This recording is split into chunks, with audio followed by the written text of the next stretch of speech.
How come when they act up, all they get is the welcome wagon? If you ask me, it's...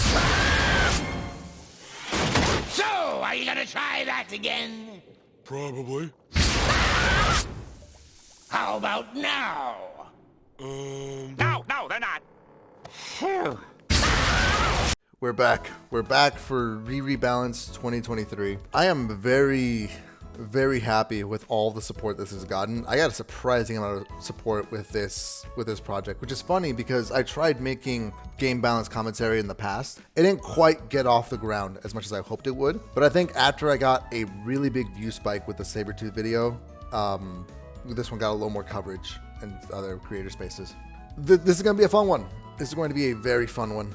Something I want to hammer down as a point is that rebalancing isn't quite the same as buffing and nerfing, because I know for a fact people are going to look at a champion like Kate Bishop and just say less numbers, and that's not quite the case.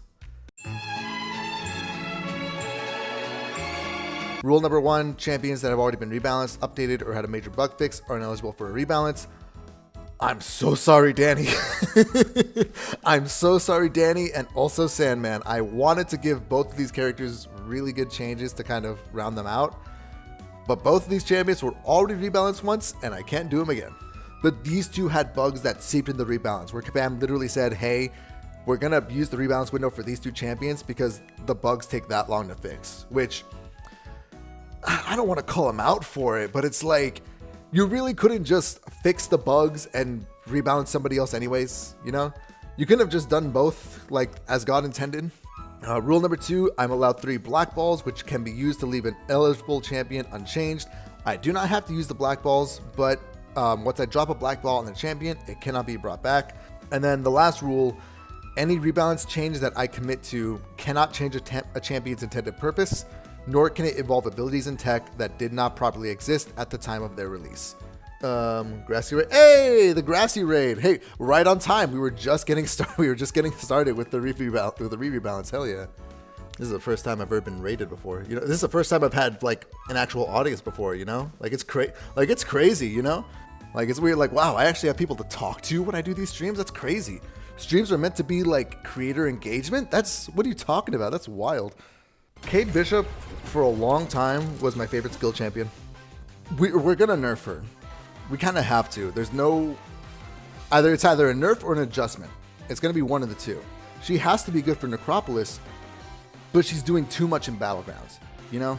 It's a little too easy to just kind of apply a cold snap and wait for them to die. You know? And that's her as a 6-star. I don't think the stun on parry evade is fine. I don't think that's a problem. Mainly because, like, you know, for Kate to have it, it makes her a Zola counter. Like, it makes her a really good Zola counter. It's just that she kills him too fast. Should scale off of combo. I mean, if we were designing Kate from the ground up, I like that idea. But we're kind of working with the design Kate's been given right now. And she's not designed to be a combo reliant character. Let's go with, how does 10% feel? Base damage. I think she'll still be fine. I think this gives her... Because I was thinking about adding that 10% to the dialed in passives, like an extra 2%. I think that if we nerf her damage like this, like reducing something at base, I think that it puts her in check in short form content, and then in long form content, she's already going to be struggling a little more, which puts it in check. Like I'm always scared to use specific numbers as well. Like I explained this in the last stream. Like I'm always scared to use specific numbers because I never know whether 10% is going to gut Kate Bishop or put her in check, and I have no realistic way of knowing unless I put her in a test server, which I can't do. It's like we can't do too much, you know? Like, even when looking back at what I did to Hulkling, I still feel like that's a little too much. Like I was like, okay, I didn't have to be that mean to Hulkling, you know? Like I just had a personal vendetta against that guy. I don't think I should have been that mean to him. So I think that's, you know, I think this is decent enough change for Kate. Be meaner to Hulkling. Steal his lunch money. Stuff him in a locker. Now for another skill champion. Moondragon on paper is not a bad champion. She has really good damage. She has very unique damage for a skill champion. There's not a lot of skill champions that do energy hit damage. Like she has a unique outlet of damage, and she has some unique utility. She has a lot of smaller stuff that kind of messes with her, you know? There's a surprising lack of science defenders that power sting you. Spider-Woman's the only champion I can think of that's a science defender that power stings you. But then it doesn't, like, at that point, if she power stings you, you just have to wait it out because you're worrying about 3 different things in the fight anyway. So we can technically do endurance actually because Kraven is released at this point in time. I don't like that this is not higher as a base. Like, I don't like that it's 30% at base and you have to get the Sonic Transcendence to get it online. This means that at base, it resists it by 60, and then once you get Sonic Overcharge, she reduces it by 110, which I think is okay. Remove this clause, like remove it from the effects of champions or quest buffs. I was going to remove this outright. But then I didn't know that recoil masteries were not counted as either of these. I completely forgot about recoil masteries. So now I'm looking at it as like, maybe this needs to stay. Maybe this needs to stay. I remember at some point, either it was Kabam DLL or it was somebody else that was talking about skilled champions having a big issue in design specifically because they were acquiring a high skill floor. So yeah, I like the idea of giving the opponent Infuriate, but I think that would also kind of occupy the same window as Mantis. I like it when champions don't have exactly the same tools. I enjoy that a lot. I understand why it's infuriating for people that don't crave champion complexity as much as I do, but I think that it's important that champions do different things so that they don't all feel the same. So this already gives her a lot more ramp because now you can punish special attacks and get your full ramp up from there. But I also don't think we need to fix up a ramp because I saw only a few videos where people would hit into block and gain charges through that whenever the AI was turtling up, you know? So I don't think we need to do much more to her ramp. Yeah, her damage is fine. Her damage is... I've seen a little bit of YouTube videos of her. Her damage is solid. It's very good. She can't trigger multiple Mind Blasts off of one hit, I'm pretty sure. Right? Like, Mind Blasts trigger per hit, so you can't double up on a single hit. Am I understanding that correctly? I can make it. All right.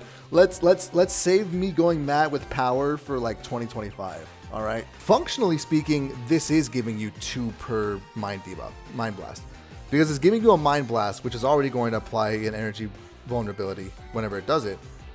But then it also applies it independent of energy vulnerability. So you're technically getting 2. This is a similar case with Misty Knight. If I play Moondragon for like a week, I'm going to have very different opinions of these changes then as I am now. But I think as a rough draft, this is fine. I think we can run with this.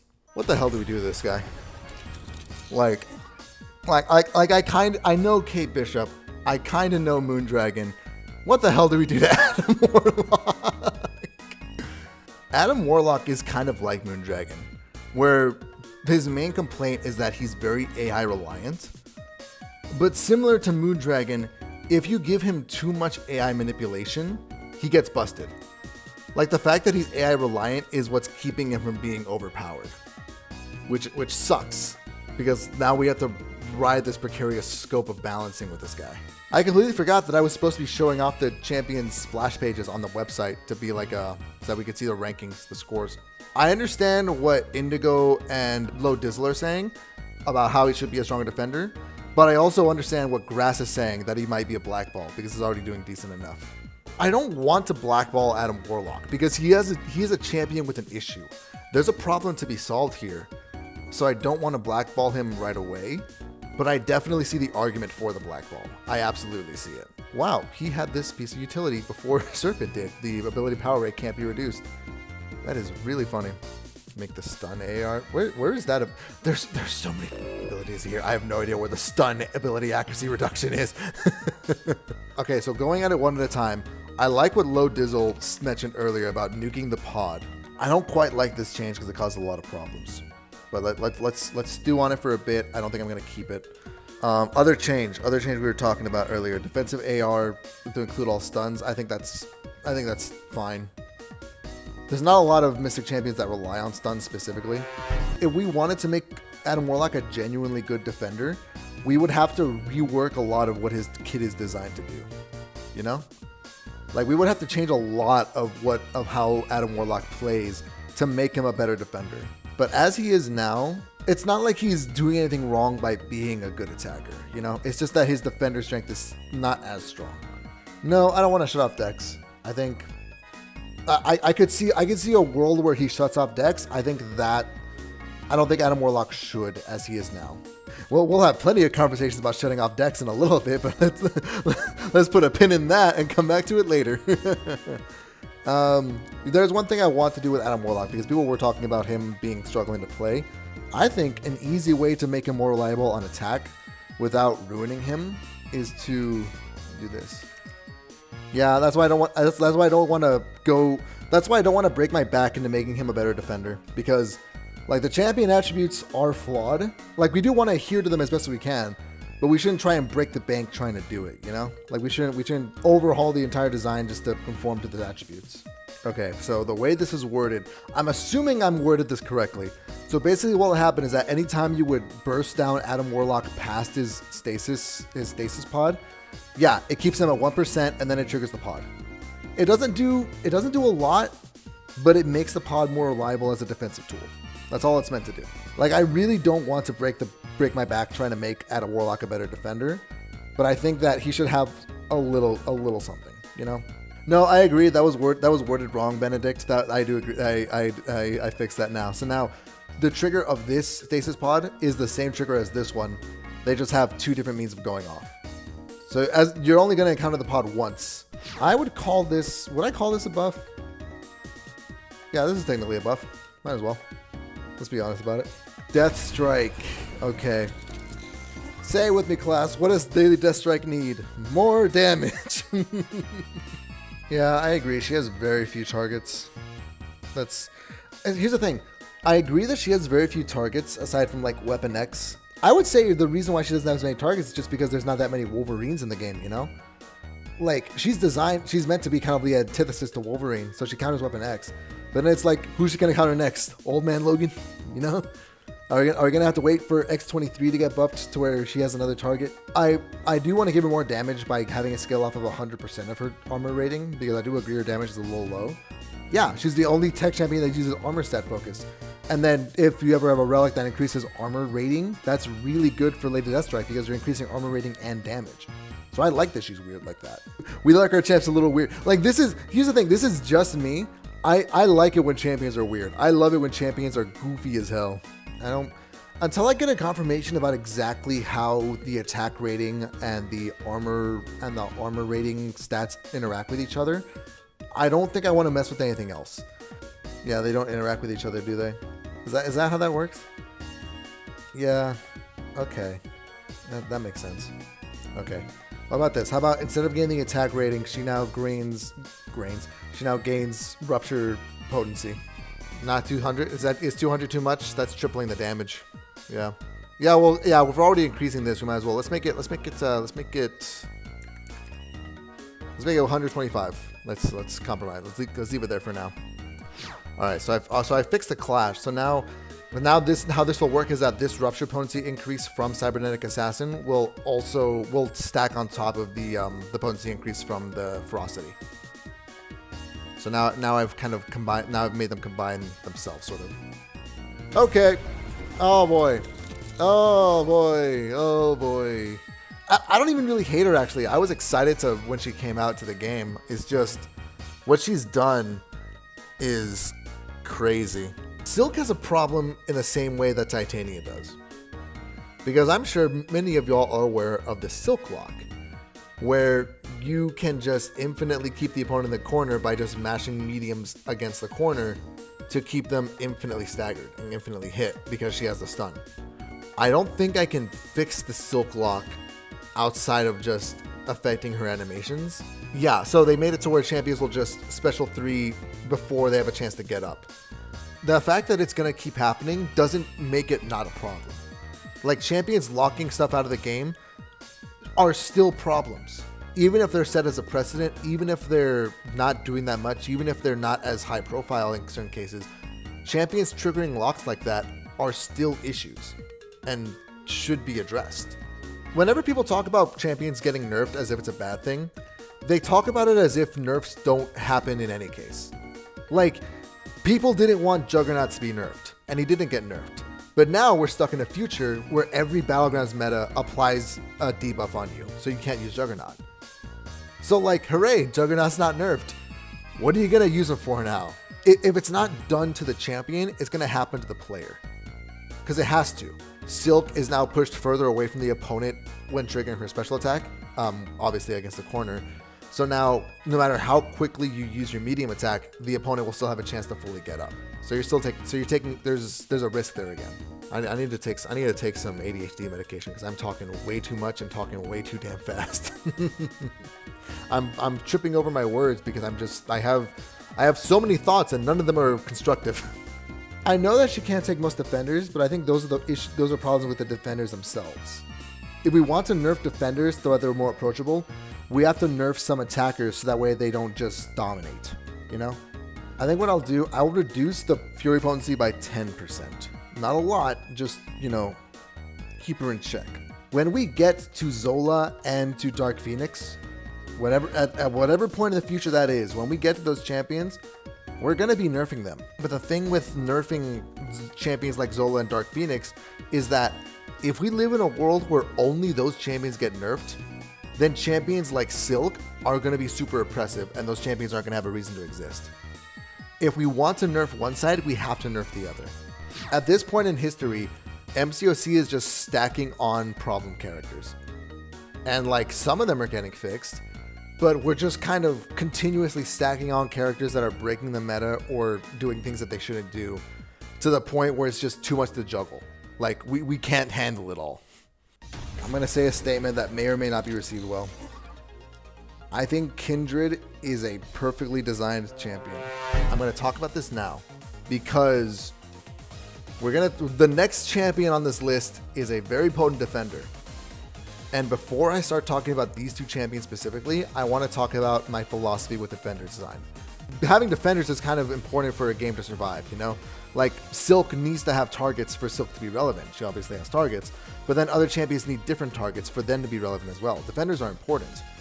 But when it comes to designing a defender, the most important thing that I think about, and I think it's a thing that Kabam has kind of not forgotten, but is devaluing over time, is player interactivity. People talk about RPG defenders that require specific RPG counters as if they're horribly uninteractive, which is fair, but they're important because they drive the demand for other attackers. Conversely, if you have a champion that is entirely skill-based, where you can only beat them with raw skill and you can just work around them, that's good and all, that's a fun defender, but then anybody who can't perform that skill, anybody who doesn't know about that skill, anybody who doesn't know about that tech, is now suffering where everyone else is succeeding. No matter what you do, there's going to be a deficit. There's always going to be a discrepancy between how well one side of the player base achieves a goal compared to the other one. There's multiple points in Kindred's design where you can fight through it. But if you have a champion with a lot of buffs, if you have a champion that requires a specifically rigid playstyle, if you have a champion that can't punish special 1 easy enough, Kindred's gonna clobber you. Like he's a perfect balance of requiring just enough skill requirement to make him challenging, but punishing that specific RPG answers to where you have to be aware of it and you can't take him with anybody. It's a very important topic of conversation, and I think Kindred is an excellent example of success where the next champion fails. The girlfriend is sending me messages about furniture, and I'm like, baby, I need to put the phone down. I'm talking about Kindred, baby. You gotta leave me alone. Baby, I don't want to talk about paying the rent. I need to talk about Photon and Kindred. Girlfriend. Did I misspell assassin? Have I noticed that? Barely noticed that now. God damn it, me. We can't really buff damage off the special 2 because damage off the special 2 was inflicting infestation charges. Because it's like this causes something else, which causes this to deal the damage. So what we'll do is that, no, I think it's already pretty quick for you to build up Kindred. I don't think there's anything wrong with this ramp up. I don't think it needs to be any faster. I think just giving him a damage boost to his instant degenerations is good, because this way it doesn't buff the damage that he deals with you as a defender, because that's already a pretty mean amount of degeneration damage as a defender. But now as an attacker, if you're managing to inflict those instant degenerations, You know, like more damage. Everybody loves more damage. A lot of buffs this time around. All right, so there are two very clear problems with Photon. And they are not problems in the sense that they need to be nerfed. They're problems in the sense that they are implemented very poorly. Those two problems are the dexterity removal and the willpower removal. I don't think it's a problem that dexterity and willpower are being deactivated. What I think is the issue is the fact that it's in deactivation that's basically at all times. Like there's no interaction with it. Willpower Mastery is disabled at all times, and this is done because she applies a Petrify with every debuff. But the fact that there's no further interaction beyond this is crazy to me. Like, it just says you've lost willpower. Like, there's no interaction behind it. Same case with the Pure Light form, though slightly different, because the fact that Photon removes the Dexterity Mastery on Pure Light form is fine. What's the problem is that Pure Light form basically happens all the time. You're basically triggering it every 20 seconds for what it's worth, you know? The common defense against nerfing Photon is that, oh, you can just play around her. You can play her with skill. Play around it with skill. But it's like, if you need precision accuracy to fight this champion at her base, or you need the prime and perfect RPG counter to fight her in any case, like that's not good. That's not good. She requires so much more of a skill ask than Kindred does as far as fighting her without an ideal counter. And even when you're fighting her with an ideal counter, she's still gonna mess you up if you're not playing perfectly. That being said, she still has to be a good defender, so this is a very tricky scenario. You can't dodge. You can't dodge light. You can't touch light, but light can touch you. Here's the thing: it is free regen. It absolutely is free regen, Elijah. But the thing is, if you're getting to a point where you have 3 or more unique debuffs on you while you're fighting Photon, she's already going to go into pure light form. You might as well heal a little bit because you're going to take some damage to the face, you know? Make a reverse willpower is active while you have less debuffs. Okay, so here's the thing. There is a specific reason why we can't do that exact one, Elijah. If you make it reverse to where if you have less debuffs, you can gain willpower, then Kingpin can fight her super safely. And Kingpin 100% should not be able to fight Photon safely. Like, he's not a problem now, but he's going to become a problem again when he becomes a 7-star, if and when that happens. My motivation behind making this change is that if you're below 3 debuffs and you're monitoring them ideally, then you're probably playing well enough to bypass the pure light form. Elijah, I'll get to it in a minute, Elijah. Wait a minute. There's specific things I have to talk about here. All right, you know what? If we want to talk about it, we're going to talk about it. All right, awesome. Here we go. Here we go. You know what, Elijah? I'll achieve it. I'll achieve the goal. There we go. Don't worry. There we go, Elijah. I got it. We got it. We did it. We nerfed the ability. We're done. We can't change the base chance for these abilities to trigger, because that would affect her on attack. And on attack, I think she's fine. So I think if we are going to affect something, we do actually kind of have to touch this third line. So I'm not gonna change it to 1%. I'm gonna change it down to, I think, because here's the thing: if we remove this whole line, she ceases to be a defender, because the only debuffs you're getting hit by are like the are heavy attacks and mediums. So you just use lights forever. So she ceases to be a defender. But I think this makes her a lot more approachable. You know what? Let's make it a little lower. Let's go. There we go. 15 to 30%. These abilities work in tandem. So this ability makes it not quite as fast for you to trigger pure light form. You're still going to trigger it eventually, but you're not going to trigger it nearly as fast as you're triggering it right now, because it only scales up to 30% on each light attack or whenever you're blocking it. And then for this change, while she's in pure light form, she loses an electromagnetic charge each time she's struck by a critical hit. So now, whenever you push her to pure light form and you're like, oh crap, she's in pure light form, if you're using a champion with a lot of critical hits, like a Bullseye, like an Elsa, you're reducing the duration of that pure light form and basically getting out of it faster. The reason why I made this change, Full Spectrum now reduces block efficiency for each unique debuff instead of total debuffs, is because even if Patriot's not affected by it, there's the whole other roster that is, which is not okay when you're taking unavoidable damage like that. Okay, so now I'm at a crossroads. Because the thing is, I like Scorpy's suggestion of giving pure light form a cooldown, but I also do enjoy the critical hit change because it applies values to champs with a lot of critical hits. You made things more difficult because it's a really good change. So here's what I'm thinking. We can decide between two camps of this. Either we can add a cooldown to Pure Light form and reduce the chance for energy vulnerabilities to be triggered, or we can reduce the reduction of block proficiency and make Pure Light form erode faster with critical hits. We can have one but not both, I'm thinking. Or we have one set of two but not both, I think. Yeah, no, I agree. I agree. Yeah, crit feels a little more native. It feels a little more natural, you know? Democracy works after all. Okay, so here's all the changes we have so far, just so I have something to speak about. As a defender, whenever the opponent has 3 more unique debuffs at the same time, their willpower mastery is re-enabled, and Photon cannot inflict Petrify during this time. Full Spectrum will now reduce block proficiency for each unique debuff instead of the total debuffs, and while she's in Pure Light form, she loses an electromagnetic charge each time she's struck by a critical hit, cooldown 1. This makes her still a problem defender. Like, you still have to play around her and fight her, but now you have more options, and now you're not punished as severely for trying to play the game. Never let anyone tell you just turn the Petrify into a Wither and like say that's the end of it. Like, don't let anyone tell you that. There's so much that can be done to make champions feel better and make them feel more interactive. And sometimes Kabam should do it. Sometimes they physically can't. Like, it's not an easy problem. Making defenders interactive and viable for the game is not an easy problem to fix. I knew Photon was going to be a problem champion, but like, god damn. You know what? If Elijah got one, you're getting one too, Dizzy. Screw it. There you go. You got it. You did it. You achieved the goal, Dizzy. There you go. I'm just gonna be honest with y'all. Shouldn't we just black? Okay, actually, you know what? No, there is something I want to talk about. What is the point of this ability? What is the point of Vox being able to never back down in a fight?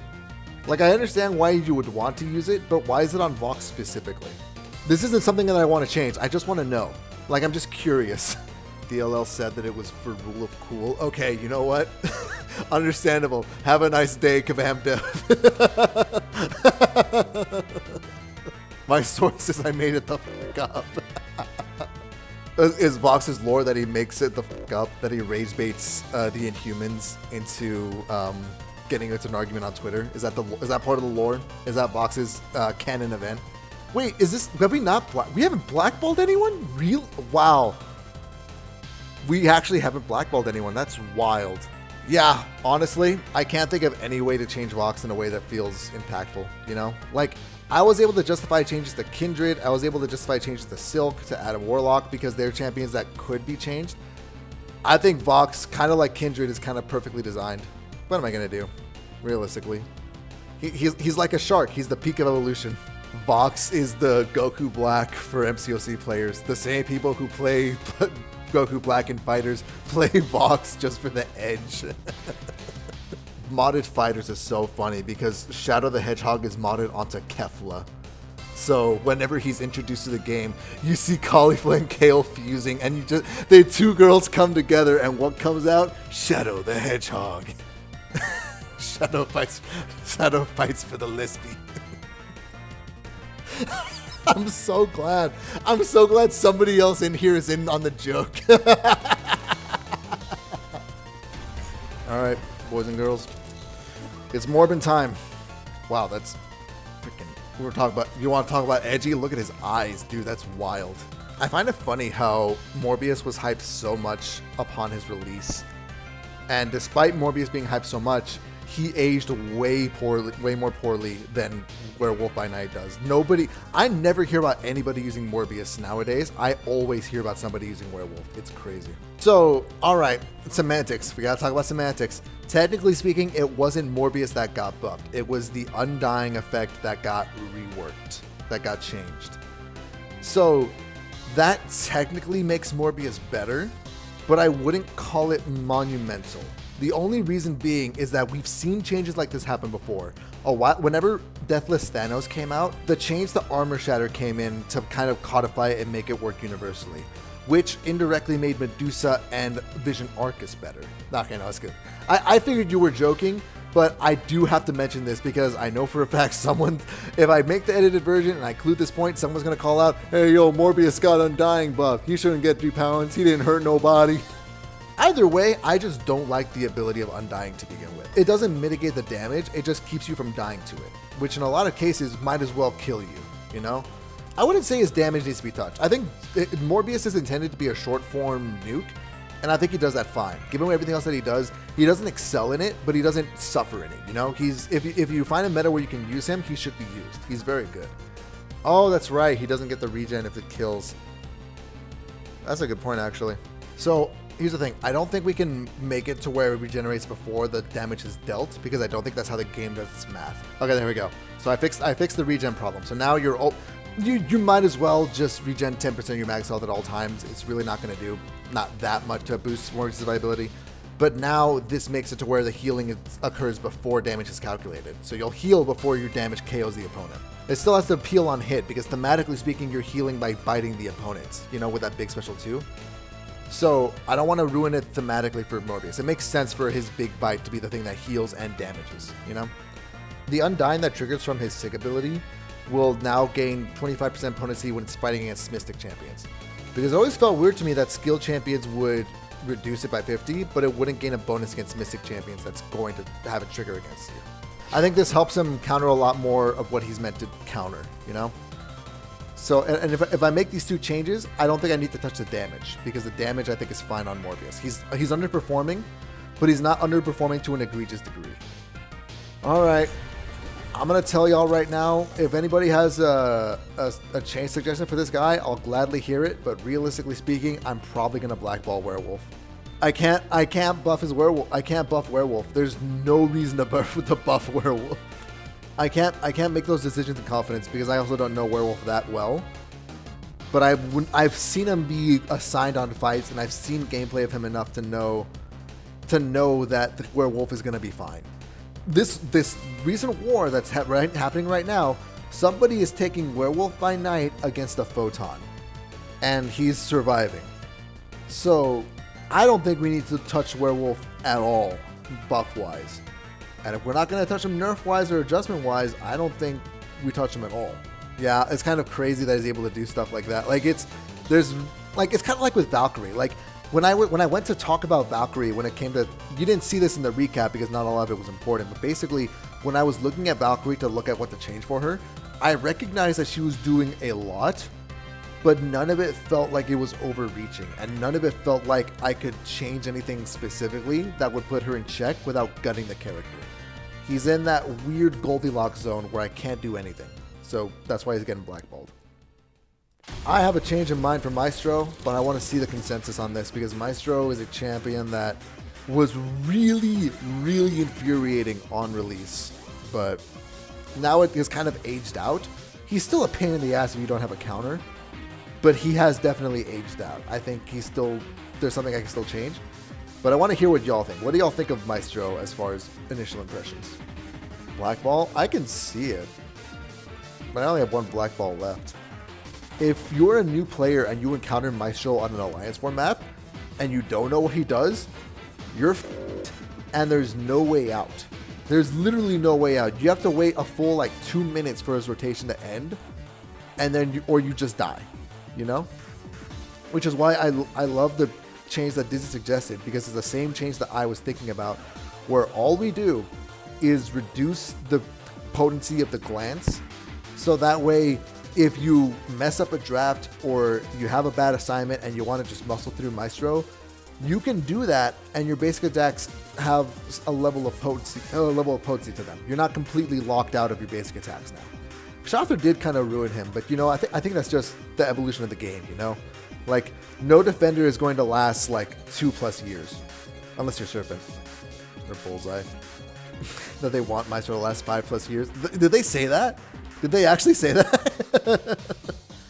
I mean, I guess that's what they wanted, but some people's got to get coal for Christmas, I guess. I understand Chee'ilth ruined him. Titania can take him. I understand that Maestro has a lot of counters then and now. The thing is, I'm not worried about those counters. I'm not worried about that 5 or 10% of the roster. I'm worried about the other 90, Because if somebody new runs into Maestro, they're going to get vibe checked. If somebody who's having a tough war path or missed plans or has a bad battlegrounds path they're going to get vibe checked. I just don't like it when defenders are released with the sole intention of shutting out 95% of the champion pool. I much prefer defenders that challenge the 95%, but then reward that other 5. Dark Phoenix is going to get nerfed. I don't know. Here's Indigo. I think if they nerf Dark Phoenix, people are going to get mad, but I understand why. But if they leave her be, then we're going to suffer for the foreseeable future. No!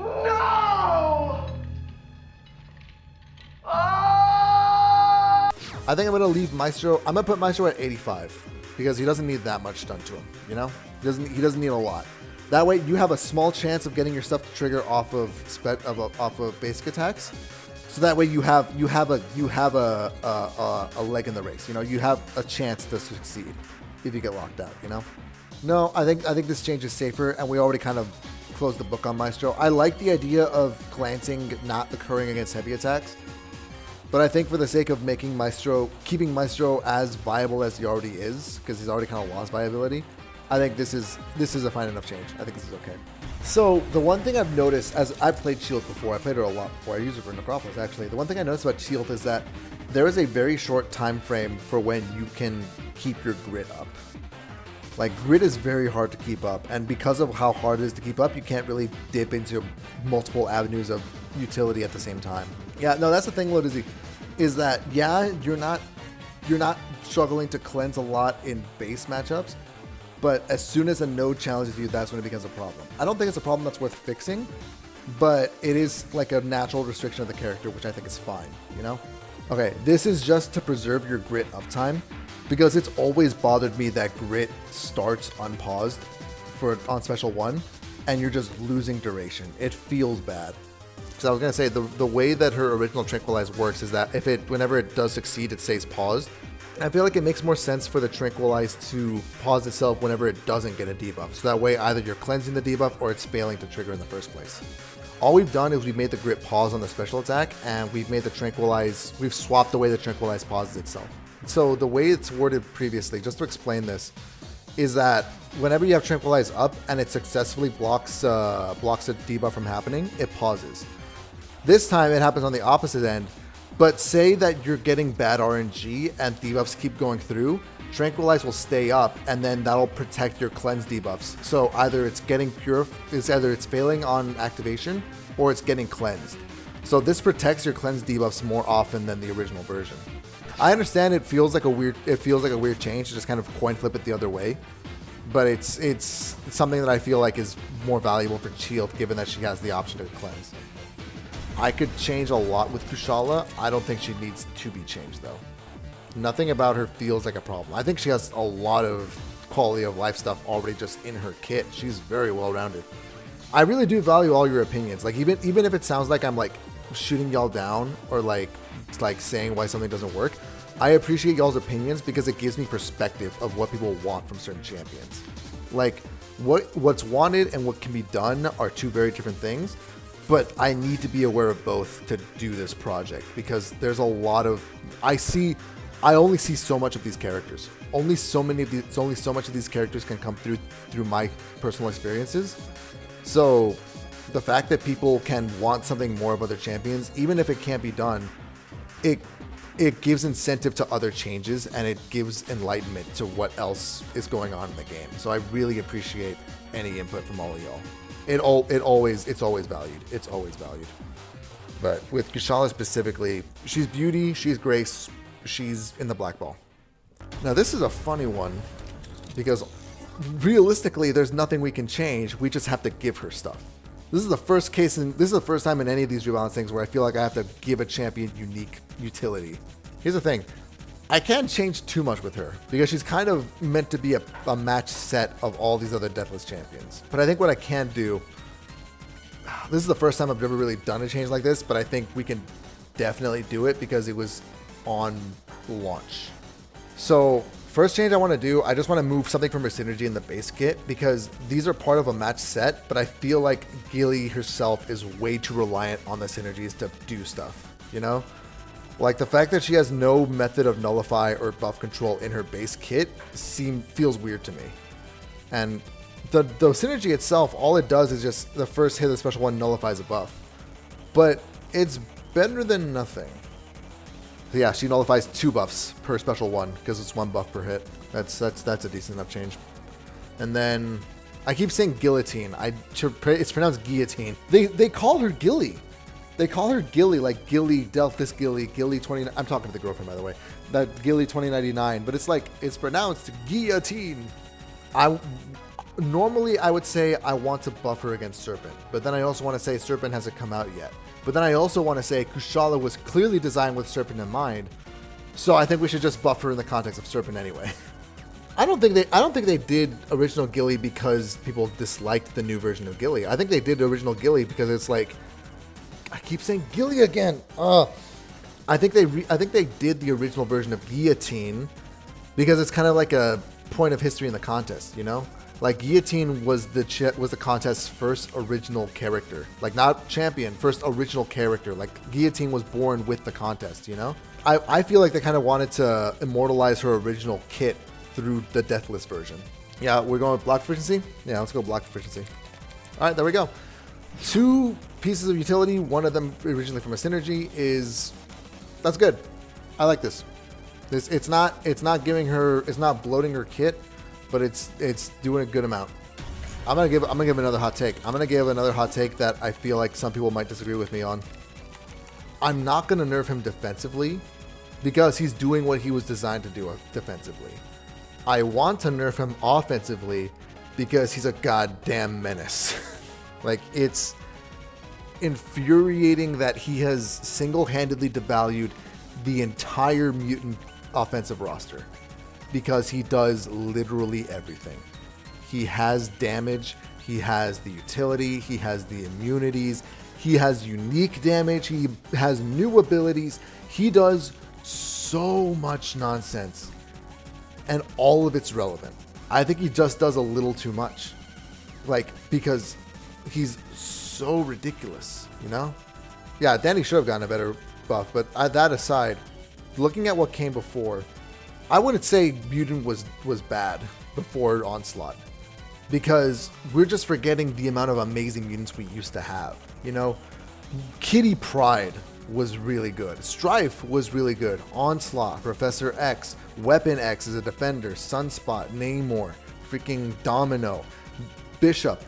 Back in the day, Mutant class was the strongest class in the game, bar none, because they had stuff like Iceman, like Archangel, like Omega Red. I hate this guy more than I hate Colkling because he fundamentally broke the mutant class. Not the tech class, he broke the mutant class because nothing could survive under him. And it was infuriating to live through, you know? Like, the Age of Nimrod was terrible. Like, Onslaught had to come in and he had to shake up the meta. He had to be an absolute unit because mutants have been out of the conversation for so long. But now that he's here, not a single mutant since him has matched him. Like, Jean Grey is barely matching him. Silver Samurai is barely matching him. But Onslaught's still being used for everything. He's still in Battlegrounds decks. He's still a Stonewall for defense. He's still everywhere. And I don't like that he's insane to this degree. I'm fine with that I'm fine with the fact that he's powerful. I don't think he should be this powerful. Not this much. So that being said, how in the hell do we nerf Onslaught without ruining him? That doesn't matter. Like, Nimrod is probably never going to be a 7-star. He's a problem. You thought you'd never see me again, didn't you? Well, too bad. I'm alive. Yeah, I thought about removing the metal claws as well, but it's kind of thematic to the fact that because he's supposed to be a fusion of like Professor X and Magneto. Is that what his thing is? Yeah, I agree. Torch should have never been seen as a 7-star. They should have nerfed him before him coming up to 7-star because it just, him being in the game and him being sold to us just reminds me of how poor I really am. Here's what I'm going to do. I'm going to keep him safe. I'm going to make sure that Onslaught still has his resistances, still has his passive stun, still has all of his utility. I'm still going to give him all of that. He can have all of that. He can keep it. He can keep it. But I'm going to gut his damage. Yeah, I didn't want to do 21 because it just feels weird to like have one thing be 21 charges. Like that feels like a weird change. But I wanted to do nice round numbers. So now Daunted stack limit is 5, Degen stack limit is 15, and Neuroshock stack limit is 20. And as a consolation prize, we've nerfed the defensive ability of Crush as well, because we kind of had to. Yeah, like let's look at all the champions that have plasma. You know, like Maker has plasma, isn't magnet, pretty good, or isn't magnetic, that's pretty good. But then we got what do we got? Silver Centurion, he's metal. Iron Man Infinity War, he's metal. Omega Sentinel, she's metal. Like these characters that have plasma are already metal. They're already gonna suffer. So you may as well just give them their damage back, you know? Funny how all of these champions have like very long lines of text or paragraphs, and then like, Onslaught is just 5 bullet points of very simple sentences. That's very funny. I think this is good enough. I think this is a decent enough change. I think this completes the round. Yeah, it does keep the long form, because it's like, even if you have less degenerations, there's nothing stopping you from just keeping them paused and just letting him keep the damage up, you know? At least this way, his base damage is less, and he has the potential to lose a Battlegrounds match now, you know? For all the safety you have, you're now having less damage, which I think is fine. I think that's all we've done for this time around. And I'm winding down because I have to get off soon because I am very, very hungry. I mean, okay, to justify the nerf to Onslaught, like there's still a reason to use skill champions that aren't Kate. To this day, there's not much reason for you to use any champion that's not Onslaught. And it's bad. It's really bad. I don't know. I'm just gonna close it out. Thank you all for coming out. I appreciate the words. I appreciate the inputs on all of this. I got a lot more traction on this stream than I did the last one. I won't do another one of these for a while just because these streams are very long. I tried keeping it as short as possible, and I actually went on for longer than last time. But I mean, edited version of this, I am hoping to get it done before the end of the year. And if I don't, hey, that's my New Year's gift to you guys. So thank you so much. I will catch you on the next one. Much appreciated for all of y'all's words.